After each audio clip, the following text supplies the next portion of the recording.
everyone, my name is Christine, and each year the Sussex County Municipal Utilities Authority and the Walk Hill River Watershed Management Group work together to plan a joint Earth Day field trip for the students in Sussex County. But because we can't have large groups of people gathered together this year because of the pandemic, we're bringing Earth Energy Day to you.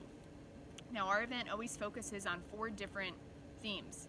So we teach students about the landfill and about the importance of proper solid waste disposal. We also teach about recycling, natural resources management, and wildlife. Now, today what we're going to do is I'm going to teach you how to make your own recycled milk carton bird feeder, just like this. And this craft is going to help fulfill both our recycling theme and our wildlife theme for the event. Now, the first thing you're going to want to do is just find a regular milk carton like this. It could be from milk or from orange juice, whatever kind of cardboard container you have at your house. And then you're going to want to work with your parents to cut a large opening in the front of the carton. It needs to be big enough for the birds to easily go in and out. Now, once you have that cut, you're going to want to take your milk carton and paint with white paint all the way around on every side of the container. Now, when your white paint dries, then you can pick whatever color you want. And you can see that I used blue paint on all of the sides of my container. Now, once your paint is dry, then you're going to want to decorate your bird feeder. And you can do that with different beads, glitter, sparkles, pom-poms, whatever you have at your house. And what I did to make mine decorative is I found some sticks in my yard. I cut them down to size and I glued them onto the top of the container to be like a roof for the house. Now, once all your decorating is done, you're going to want to add a large stick to the bottom of the container, and this is going to act as a perch for the birds to be able to land. I also put some cloth on the inside of the container, and that just makes it more comfortable for the birds. Now, you can just take some bird seed and throw it inside the container, or else you can just leave it like this and see if the birds will go in there and build their nests. Now, the last step is you have to poke a hole from this side of the container to this side. And once the hole is big enough, you stick your piece of string through both sides and you're going to tie a knot. And this is going to allow it to hang. So then you're going to find a place in your yard to put your house and encourage the birds to come use it. So I hope you consider making a recycled milk carton bird feeder to celebrate Earth Day. Hello everybody, my name is Dawn Latinchich. I'm the recycling coordinator for Sussex County, and today we're going to talk about landfills. Every day we all generate garbage that ends up at our curb in a garbage can, and the garbage truck comes by and takes it, and you may wonder, well, where does it end up? Well, it's taken to a landfill, and we have one right here in Sussex County in Lafayette. Unfortunately this year, because of the pandemic, we're not able to have you tour it. So today, instead, we're going to make a mini landfill, and at the end, it's going to be a tasty treat for you.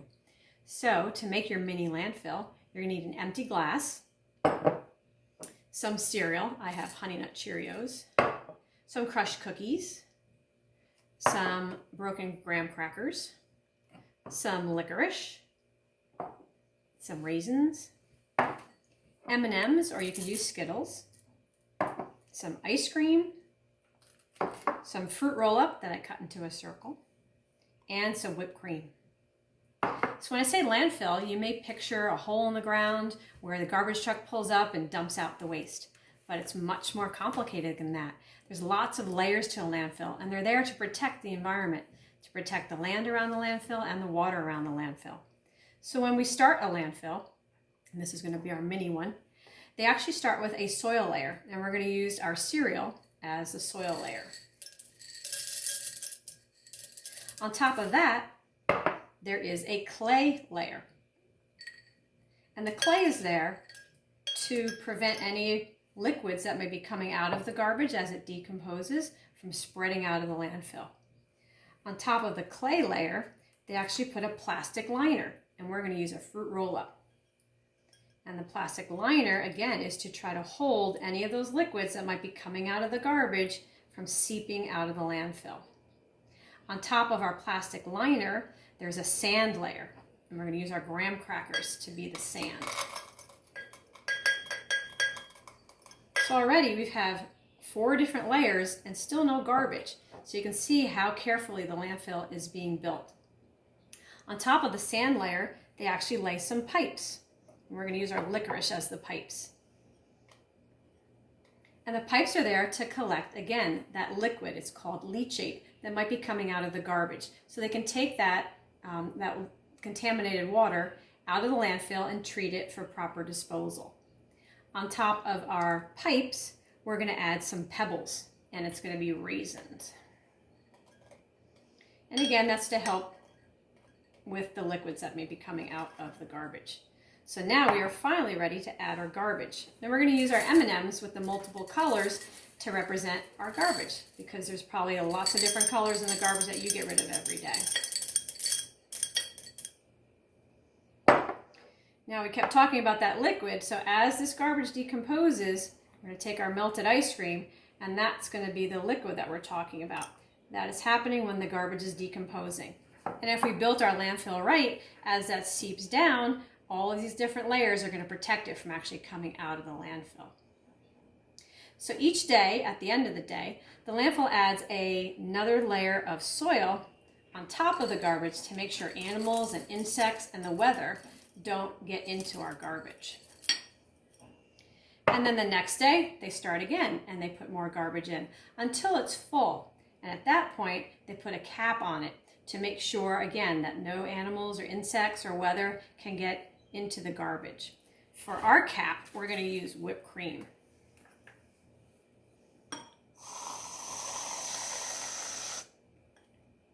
And the last thing we're going to add is another pipe, and this time it's coming out the top of our landfill, and that's to take any gas that's coming out of the landfill from when the garbage is decomposing.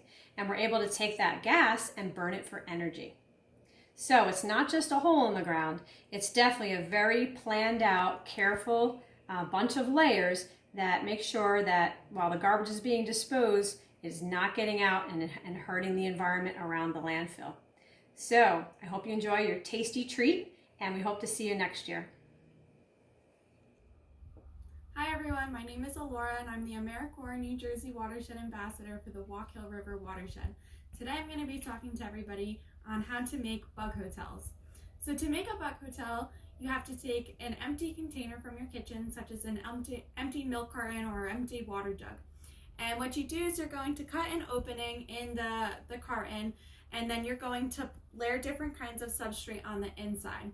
So the different kinds of substrate you can use are things like twigs, leaves, sticks, pine cones, and acorns. You can even use moss in there.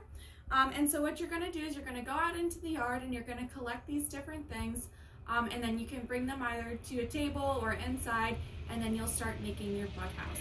And so the way you do this is you're going to layer the different substrates up into the hotel, and this creates layers of habitat.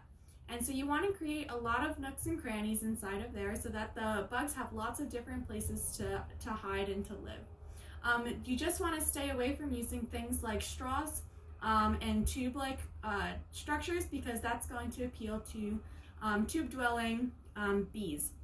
So this kind of bug house is going to appeal to things like beetles, worms, slugs, and different kinds of centipedes. So to create this, you'll also decorate it so that it blends in with nature. So you can glue leaves onto the outside or different kinds of sticks and features, and then you can also decorate it with things like signs and put it in your garden. And so this is really important because pollinators are essential for our ecosystems to function, and also for us to create different kinds of foods through pollination. So even though there's bees, there's also different kinds of bugs that are going to fly around and crawl around and transport pollen.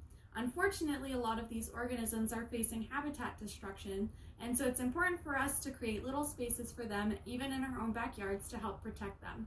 Over time, you might see different kinds of insects move into your bug hotel, and that's a good sign that you created a nice habitat for them to live in. And that's going to help conserve different kinds of plants and animals and allow for other things to be pollinated. So if you enjoy this, you should go home and try to make a bug house by yourself. Hi everyone. So I work for the Walkill River Watershed Management Group, and we're an organization that works throughout Sussex County to help keep our rivers and our streams clean from pollution by putting different types of projects on the ground, like the rain garden that we're going to talk about in a couple minutes. Now, water pollution is any type of contaminant that can wash off into our rivers and our streams because of things that we do on the land. So different types of water pollution could be litter or fertilizer or pesticide or the salt that they put on the roads in the wintertime. All of those things can be types of pollution because when it rains and it lands on hard surfaces like the parking lot, it's going to wash off and go into our river like this. So you can see that if I dump some of my water bottle out, that the water is just running off. It's not soaking into the ground. It's forming a path and running down, and eventually it's going to go into the storm drain and into our rivers. Now what we can do to avoid that is we can install a rain garden like this.